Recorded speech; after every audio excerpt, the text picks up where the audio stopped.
My name is Jason Wilkins, and I'm a firefighter. The purpose of this video today is to demonstrate to you some of the personal protective equipment that we wear as firefighters in immediate, dangerous, life-threatening environments. To begin with, I would like to cover what we term the bunker gear, or turnout gear, which comprises the boots, pants, jacket, flash hood, and helmet. Now to start with, NFPA, or the National Fire Protection Association, has a standard, the NFPA 1971, which is the standard for protective ensembles for structural firefighting. You can read more about it and all of the requirements involved at www.nfpa.org. But for me, the most important part of that requirement is the TPP rating of my bunker gear. Now TPP stands for Thermal Protection Performance. And that rating, which will give me a number, according to NFPA Standard 1971, a TPP rating of any fire ensemble superstructural firefighting must be a 35. Now, what does that number mean to me? That means that I have 17.5 seconds in a flashover environment before second-degree burns will impinge upon the suit and will have gear failure. Now, 17.5 seconds may not seem like a lot of time, but if that's all the time you have to extricate yourself from that environment, then it's more than enough, and that's why the NFPA standard is set at 35. Now, Globe Manufacturing, the company that has produced this bunker gear in particular, has gone above and beyond the NFPA standards.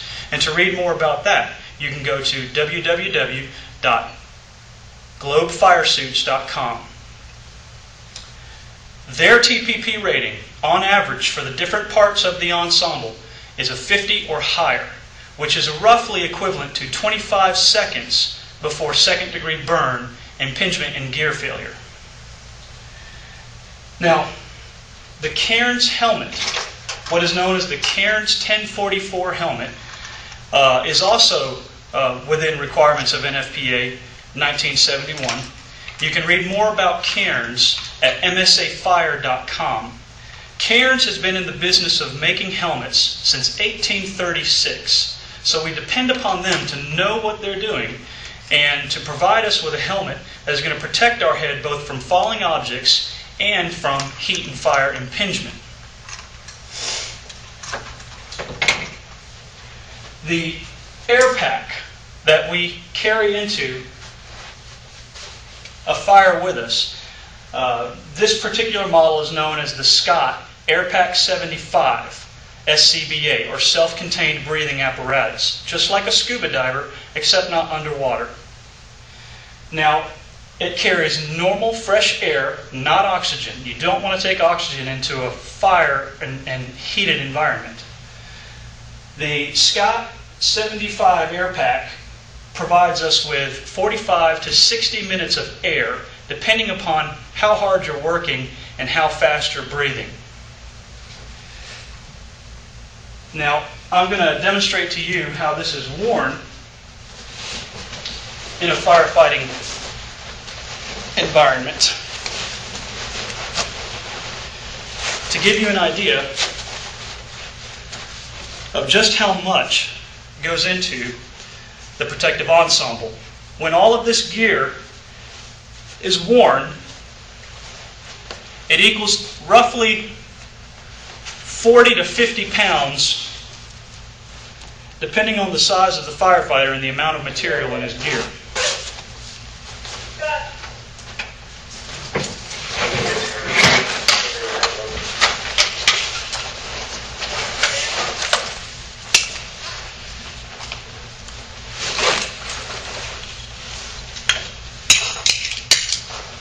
Now, normally we test every month on putting on our gear, and they want you to do it in under 2 minutes.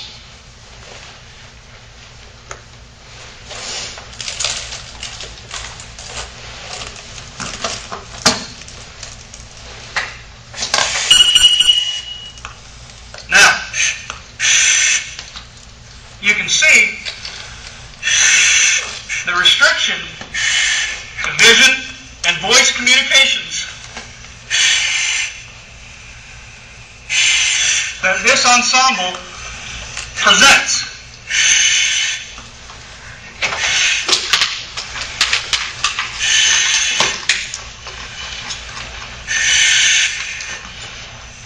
Now imagine being in an oxygen-depleted environment with smoke so heavy that you can't see your hand in front of your face.